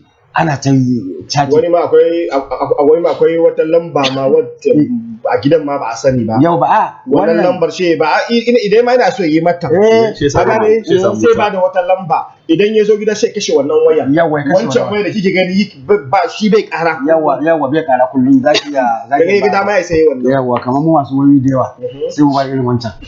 Ko ba haka ba? Ai ba zan ce ban ciki ba. Yawa saboda haka a ba wa mace yancinta a ba ta mutuncinta kuma a nuna mata lambar biyar lambar biyar da yawa ya ce bai ce ba ciki ba to ne ce ba ciki ai kai ba ka ciki ba ka ce wa muna ciki ai cikin duniya muke saboda haka ai na kawo kowa da kowa yan mata su sai da su tafi da harkokin su da waya domin kuma mu maza gaskiya ba zan boye maka ba ba zan boye mana ba abin salu in aka je aka binciki waya to ni ina shakka ranar da aka ce mutum baya duniya aka shiga wayarsa gaskiya akwai matsala kai dai mu san yadda za mu dinga tafiya a cikin don abu ne na wayo abu ne na takatsantsan abu ne na a san yadda za a yi a tafi in ba haka ba wayan nan sai ta halakar da mu mace ta kulle waya namiji kulle waya me yasa mace ta kowa na tsoron kowa matar ma za a kyamata ta tashi wata buhara ce saboda yara sama wayar mulli abin da nuna wa abin da zai gaya mata shine kawai ta yi haƙuri ko ta yi haƙuri kamar da Muhammad Awal Garba yace tun da ma yana shakkanki yana ɓoye miki mu da yawa gaskiya an kira mu wasu wai mazan su ma rashin kunya ne suna hidaya har da kafa yayi ta buga yana ta hira da ita kai aike ina son jike wannan kaga wannan to wannan ma wulakanci ne wannan kan bai wulakanta ki ba wai kilbe son matan ne kin gane tun da bai dauka yana shakku ma idan aka kira wani wallahi ana kira yana dauka amma ta ce wani lokaci yakan dauka shi nake faɗa ai wato ba ai bata ce wai ita ba hira su yayi ki yana dauka yana hira yana kyau ita take da wannan tunanin shi yayi kuma na san wannan kishi ne kawo wannan ka gane akwai wasu mata wanda kana shigowa da wayar ka ita duk hankalinta a cikin wayan nan akan wayar ka nan ne kai ba miji ka gane to ba soyayya bane ga soyayya shi yake kawo duk hankalinta a wayar nan ne kana shigowa ta baka ma abincin ita duk hankalinta da kana shigowa wayar nan wani ma yana za ta riga ka ɗauka to wani ma ko ba yi wallahi da sako yake fito a cikin shi zai waya ba wani fim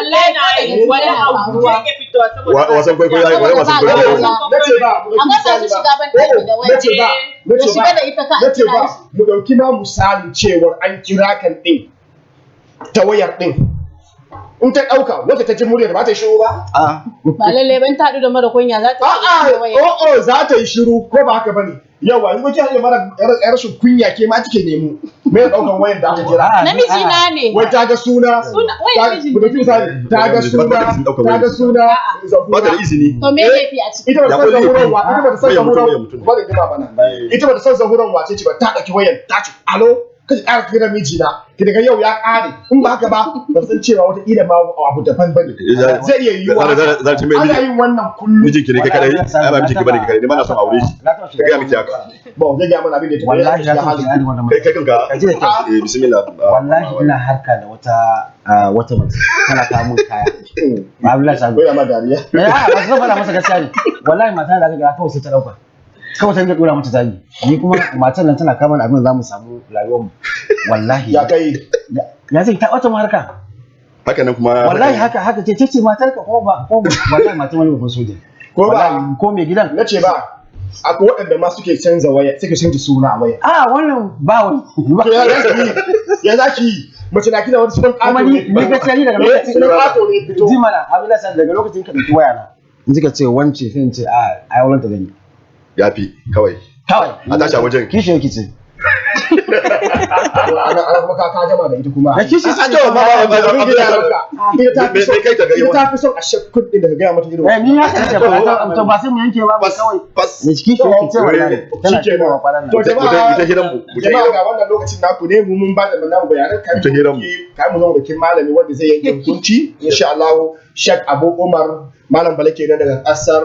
Kamaru a birnin Baminda arewa maso yammacin kasar ko insha Allah jama'a ga wannan lambar za ku shiga da sautukan ko mu insha Allah anan Malam Muhammad Nasir Ladan injiniya zai sanya mana anan kuma idan kuna da lokacin da za ku miko sakonninku insha Allah akwai Facebook din Hausa Bakwai kuma akwai Instagram Hausa Bakwai ko kuma Twitter din Hausa Bakwai za mu karanta insha Allah bismillah.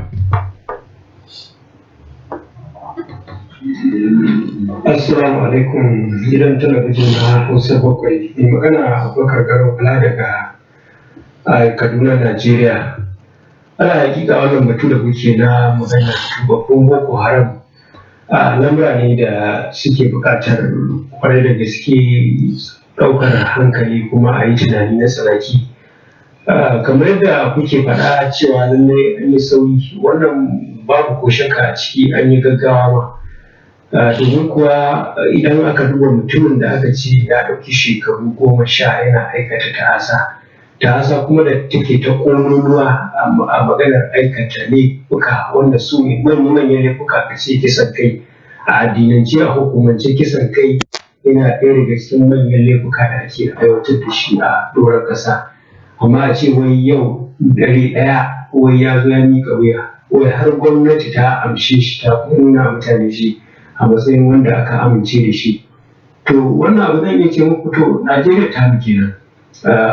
Ni ina da ma alamar tambaya akan sahihancin waɗannan mutane, cewa lalle ɗan Boko Haram ɗin ne tubabbin, amma aka yi wannan kasassaba aka sako su ko za a sako su cikin jama'a waɗanda suka aikata wannan ta'asa, kuma a ce mutane wasu ci gaba da magana da su. Ko dai a gaggawa ce ta wasu daga cikin shugabannin gwamnati ko shugabannin jami'an tsaro ko shugabanni suke so su nuna al'umma cewa sun yi nasara akan wannan yaki, saboda gaggawa ake so a sauri a nuna waɗannan mutane cewa ma sun miƙa wuya, wato an ci nasara don dai a siyasa ko wani abu, wata manufa ta daban ta wasu shugabanni.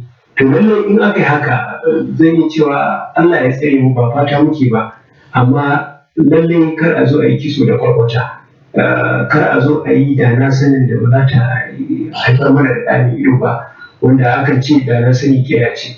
Lallai abubuwa a Najeriya ana yin su wani lokaci, ana ɗaukar matakai wanda za kai ma ka ce ko da wata manufa, ko kuma abin ma ana yin sa kamar ma ba a sa nazari kwarai da gaske, kamar ba a shigo da masana waɗanda ya kamata su nazarci wannan abu, su ba da shawarar da ta dace kuma ɗauka aiki da ita. Amma ko ba harkar ka tsaro ba ce, kana Najeriya, kana waɗannan shekaru, ka ga irin ta'asar da aka yi, kana bibiyar al'amuran yau da kullum, ka san irin ta'asar da aka yi, aka ce maka waɗannan mutane sun zo dare ɗaya an amince da su. Kai ka san wannan abun akwai kwarai da gaske, akwai wato abin da za mu kawai kira shi da ganganci ba, za mu iya kira shi wata kasassaɓa ce ake so a al'ummar Najeriya, waɗanda kuma ba a san manufar waɗannan mutane ba. Waɗannan mutane fa kar manta akwai dubban mutane waɗanda har yanzu ba a san makomarsu ba, hatta jami'an sojin Najeriya akwai waɗanda har yanzu ba a san duniyarsu ba a san inda suke ba. Duk a wannan yaki da Boko Haram, amma a ce waɗannan mutane sun zo sun miƙa wuya wai an amince da su. Ni a nawa, idan waɗannan mutane sun zo sun miƙa wuya, gwamnati ta karɓe su sannan ta ɓoye su, ita ta sai da za ta ɓoye su waɗannan mutane. In ma nan gaba za a yi musu abuwar, sai nan gaba ne tsawon shekarun da suka ɗauka suna wannan ta'addanci, sannan an tabbatar da sai yancin, sannan gwamnati ta san menene makomarsu a cikin al'umma, amma ba yi suka ce al'umma su ci gaba da magana da su ba.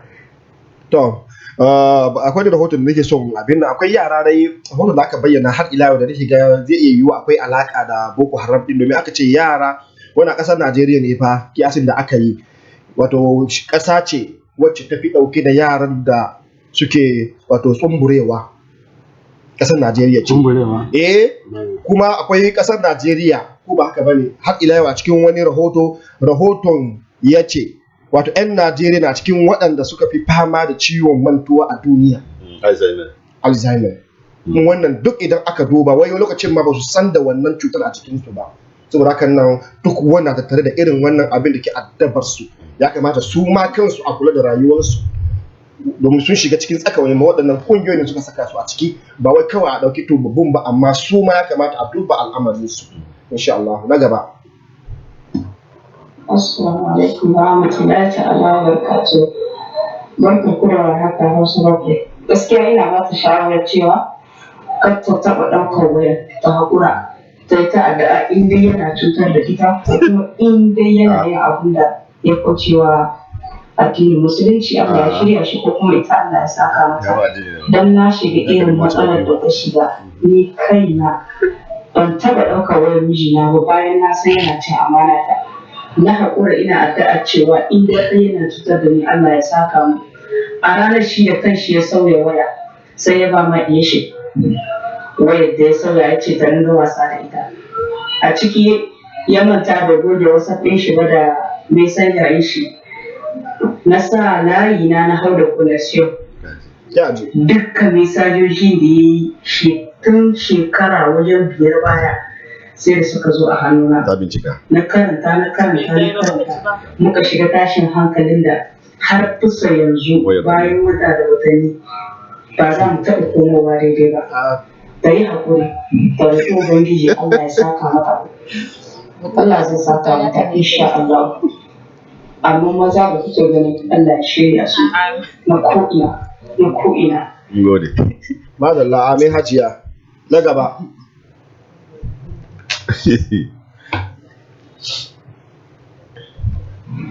Assalamu alaikum. Kuma na zo maganar sirrin gida. Sirrin gida batun da kuke magana kai ashe ba daɗi inda mazan mai suna yin haka ashe ba daɗi. Kuma da yawa matan ne suke haka.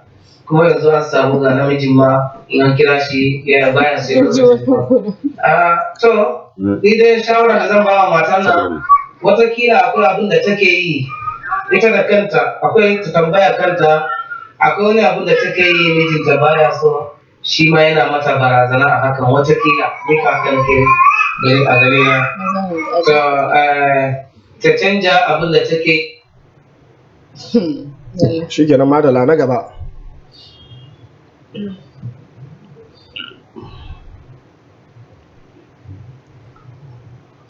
Ya ƙarin maza kuna so. Wasu a dole shi matan sarewa.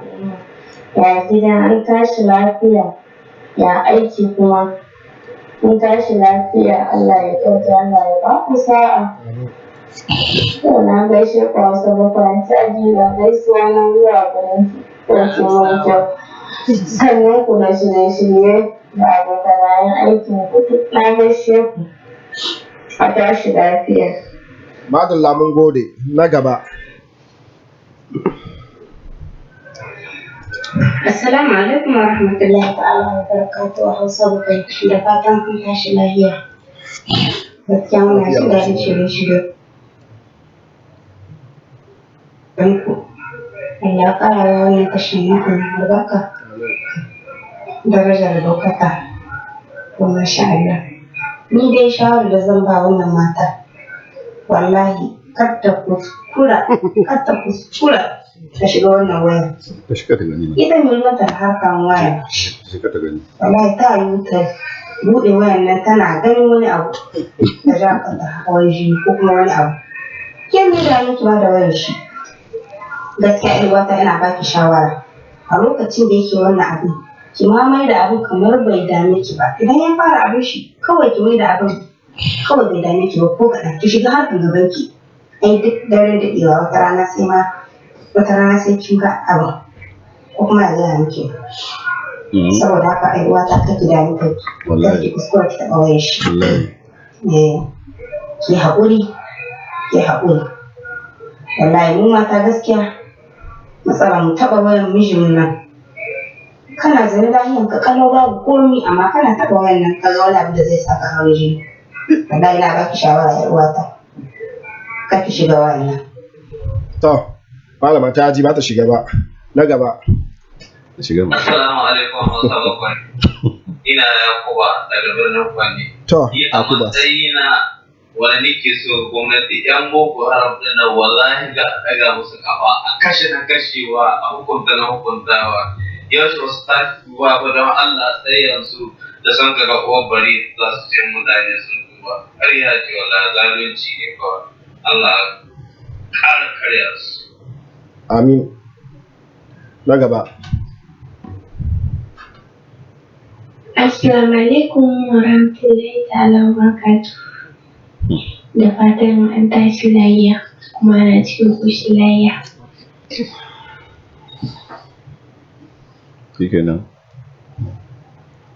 Shikenan ko nata? Na gaba kenan. Gode.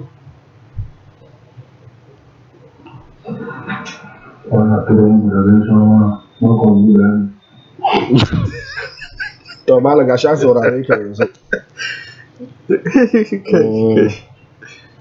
Za ku yi haƙuri wani lokacin kira na yawa, saƙonin na da yawa, sai ku yi haƙuri da Allah.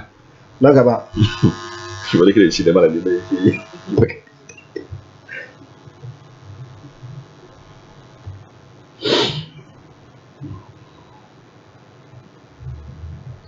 Malam Liman?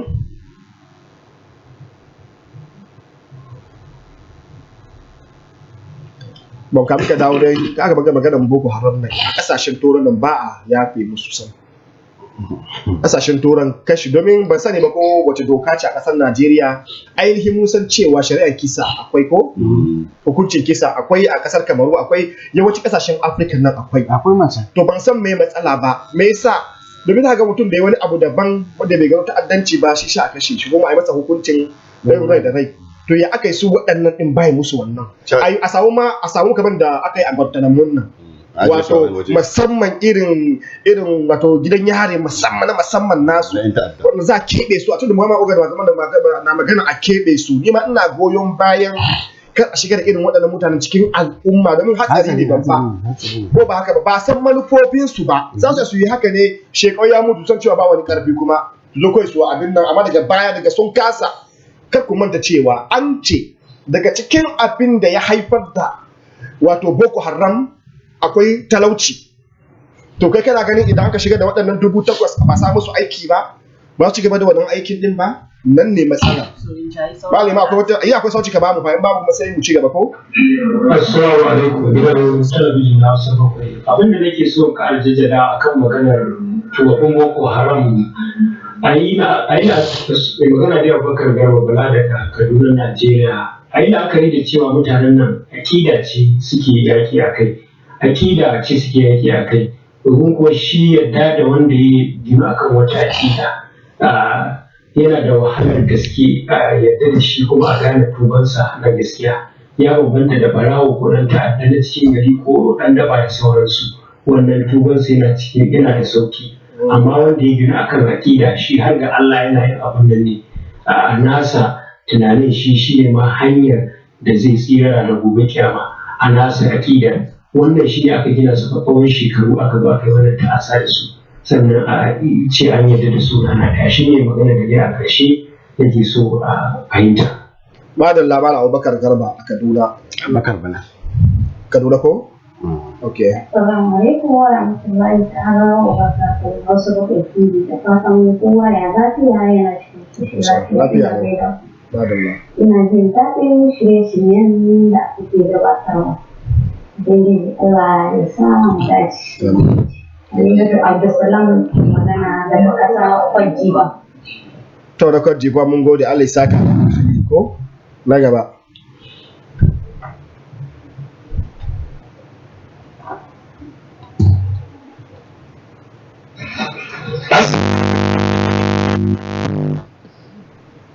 Na gaishe ku duka.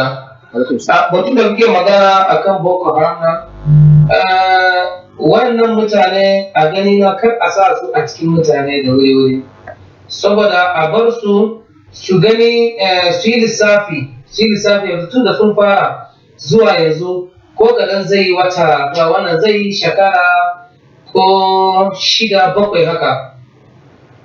zai fi ma to sai a yi lissafi a gani a aje su wani guri sai shekara ko 6 tukuna a sa su cikin mutane. In ba haka ba in sun shiga cikin mutane har yanzu cuta ne, saboda ba wanda zai ga wannan shine wanda ya kashe min dan uwa, wanda ya tayar mana bom da anguwa ya kashe mana wani da wani a ganshi ko yaran anguwa ba za a bar shi ba. Saboda haka ni da a gari na gara ma a aje su wani guri kar su shiga cikin mutane.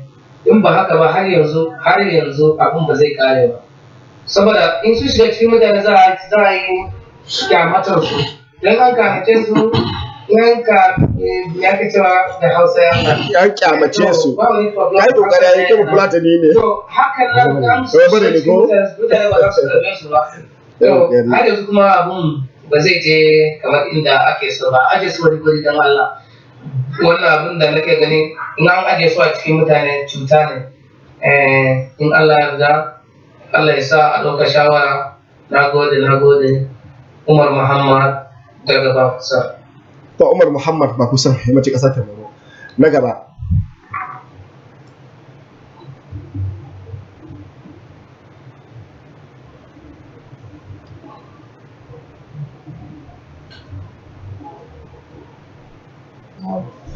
To Malam Imam. Yanzu da abin da zamu da saurari malami wanda zai yanke hukunci kan wannan matar ta take bukatar shawara ko a bata dama ta dauki wayar mijin ne ko kuma kar a bata dama. Mu dai mun ba da shawarwarin mu kuma shawarwarin sun yi dace da waɗanda suka kira mu. Sa'annan zamu dai mu saurari malam, na tabbata shi ma wannan hanyar zai dauka insha Allah. Sheikh Abu Umar malam Balake da nan ba minda.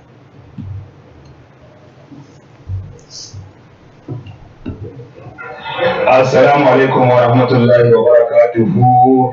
Masu sauraron mu a wannan tasha mai tarin albarka da alheri Hausa bakwai, barkanmu da warhaka. Da fatan kowa da kowa ya waye gari lafiya, hakan ya kasance to dukkan yabo da godiya sun tabbata wa Allah. Yar uwa da ta wannan tambaya akwai wata tsokaciya da nake son yi ko kuma in ce jan hankali game da wannan tambayar naki. A rayuwar aure akwai wasu ka'idodi waɗanda suke tafiyar da rayuwar aure. Farko akwai yarda da juna. Rashin yarda da juna yana sa abubuwa su rika faruwa a rayuwar aure wanda ma'auran za su rika cutuwa. Idan kika so ma shakkan mijinki ko kuma mijinki yana shakkanki, to ko shakka babu za samu matsala a gidan aure. Saboda haka irin wannan hali muna kira da a duba ainihin ummal aba'isan da ya sa abin da yake faruwa. Idan ya faru cewa akwai rashin yarda, to a yi kokari a maido da yardan nan da ke tsakanin juna lokacin da aka yi aure. Idan ba haka aka yi ba, to gaskiya duk abin da aka yi ba za a samu biyan bukata ba. Abu na biyu da ya kamata kuma mu sani a rayuwar aure shine idan mace da miji suna rayuwar aure, idan ɗaya ya fi son ɗaya, to wanda ya fi son nan shi zai fi cutuwa. Kamar wannan hali da muke ciki, ina fahimta a kalaman wannan baiwar Allah kamar son da take wa mijinta ya fi irin yadda mijin yake son ta, duk da cewa ba mu ji nashi furucin ba ko kuma martaninsa. To amma dai idan ita ta fi son sa, to lalle ita za ta rika cutuwa. To me ya kamata a yi a wannan hali? Ya kamata a dinka haɓaɓɓaka soyayya da ke tsakanin juna, ana bin hanyoyi waɗanda za su rinka kawo soyayya da kwanciyar hankali. Domin irin abu hakan nan mace dai take sane wa mutum ko saboda wasu abubuwa da take masa waɗanda su shi bai gamsu da su ba, ko kuma a'a hukunci na zaman mutum da mutum a kwana a tashi, idan ba ana jaddada soyayya ana sabanta ta ba, sai ka ga an shiga wani hali wanda ba shi kenan ba. To saboda haka ina kira da a duba dai a gani me ya kamata a yi na haɓaka soyayya, me yake gani a wurin waɗancan fatan da yake so wanda yake musu haka. Kuma abu na uku wanda ya kamata in ja hankalin maza da yawa suna da wannan sakaci da kuma rashin kirki ko biyayya, ka zo ka zauna a gaban matanka dan cin fuska kana kiran budurwarka ko farkarka ko makamantan haka, wanda cewa ma hakan da kai baka kyauta baka adalci ba, akwai cin fuska kuma kai da kanka baka so zaman lafiya ba. In kuma kudirin ka shine duk wanda ka aura in ka ga lokacin da ka gaji da ita ba za ka nemi hanyoyi da za ka gyara a ainihin rayuwarka ba sai irin wannan, to lalle kana da matsala. Kuma ko mata dubu ka aura, wannan matan da ka aura ba za su taɓa warware maka matsalan ka ba, don matsalan kai ne ba su ba. Ya kamata duk maza su hankalci wannan, su fahimci wannan, kuma su yi aiki da shi. Abu na ƙarshe da nake kira shine akwai magana da ake cewa kar mata su bincika waya, kar maza su bincika waya, kar kaza. Ana faɗa haka ne domin a kawo zaman lafiya a tsakanin juna. To amma ni wannan fatawar ta daɗe tana ci min tuwa kwa. Wala zai dawo. Domin an ɗauka akan kariya ne ga waɗanda suke miyagun abubuwa. In namiji na iskancinsa sai ya rika fakiya da cewa ai mace ta daina duba waya, ta daina duba waya.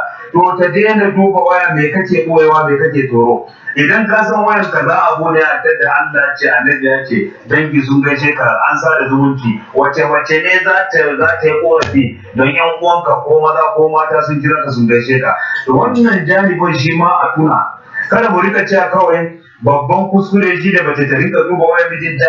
Idan tana kishin mijinta, dole ne ta san shigansa da fitansa da wa yake hulɗa da sauransu. Ba fa na ce kar mace ta bar mijinta ya ƙara kishiya ba, wannan wani maudu'i ne daban. Amma a matsayin ta na mace tana da haƙƙi ta rika kula da miji kamar yadda miji ke kula da ita. Wa lahunna mithlu alladhi alayhinna bil ma'ruf wa lirrijali alayhinna daraja. Mata suna da kusankwacin haƙƙi da maza suke da shi a kansu, saboda haka haƙƙin ba ɗin bangare da bane, ba gefe ɗaya bane. Allah ya gyara halaye, Allah ya taimaka a samu dai ta yi ƙara gurin manya su shiga cikin magana su kawo mata ainihin abin da ya kamata a yi. Amma in ta san za ta fi wayarta ko makamanta haka ya janyo mata rabuwar aure ko kuma duka ko makamanta haka, to rashin ɗaukan wayan ya fi ta waɗancan da ya nasihohi da muka baya, da duba me ainihin damuwar da ya ƙoƙarin gyarawa ta hanyar kyautatawa da sauransu. Assalamu alaikum wa rahmatullahi wa barakatuh. Wa alaikum salam Sheikh Abu Umar, Malam Bala mun gode, na gamsu kwana da gaske da maganarka 100%. Yawa Allah saka na aikata. A'a ba magana aikata ba, na yi maganar shi. Kai ma kamata ka aikata dai abin da aka faɗa. A rage abin da shi kenan abin da ake yi. Ba wata dora mutum cewa ai Allah ya sa ba. A'a. Ya faɗi maganar sa, maganar gaskiya ne, malai ba wani mummi da ba akai. Kuma wata muhawara akai shi kenan. Mata sun taka da zanen. Madalla. Mu zo ƙarshen wannan shirin namu, jama'a masu suka da sauraron mu, mun gode. Kuna da yawa waɗanda ainihin suka bukaci su turo sakonnin su, amma babu lokaci balle mu dauki guda duk sakonnin naku. Amma akwai abu ɗaya wanda ya kamata a ce mun bayyana a nan. Akwai wani bidiyo wanda muka nuna shekaran jiya na yaran nan. Waɗannan yaran fa da aka nuna waɗanda suke karatun nan ba su da wata alaƙa da waɗanda suka rasa rayukansu. Yawa yanzu abin da muke so, kun san mu Hausa bakwai illa mu faɗi abin da ya dace na gaskiya, mu ɗauki wannan alkawarin. Idan akwai wani abin da aka yi bai dace ba, muna dawowa kan wannan musamman da jama'a cewa sai su gafarce mu, kasancewar mun yaɗa wani bidiyo wanda bai gano waɗannan yaran suka rasa rayukansu ba. Mahaifin ga wannan bidiyo na mahaifin wanda aka turo, wanda shi ke bayani akan waɗannan yaran da aka nuna ba yaransa ba ne. He posted the video and he said their stepmother poisoned them and 2 of them died and the other one is in coma. So we are making this video to clarify that there is nothing like that. So it's a big lie. So may Almighty Allah protect us. Wassalamu alaikum wa rahmatullahi ta'ala wa barakatuh.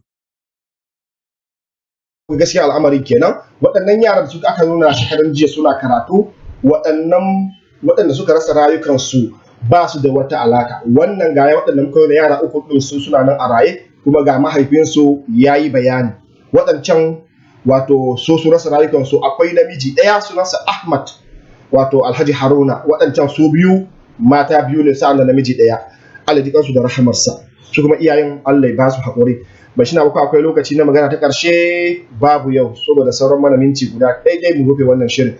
Jama'a mu zo ƙarshen wannan shirin namu, sai gobe idan Allah mai komai ya so za mu sadu da ku a rana mai albarka, rana ta Juma'a, ɗauke da sirrin gida. na Muhammad Awal Garba dauke kuma da sharhin jaridu tare da Fatima Hassan ne Abdullahi Sadu na gabatar da wannan. Assalamu alaikum wa rahmatullahi wa barakatuhu.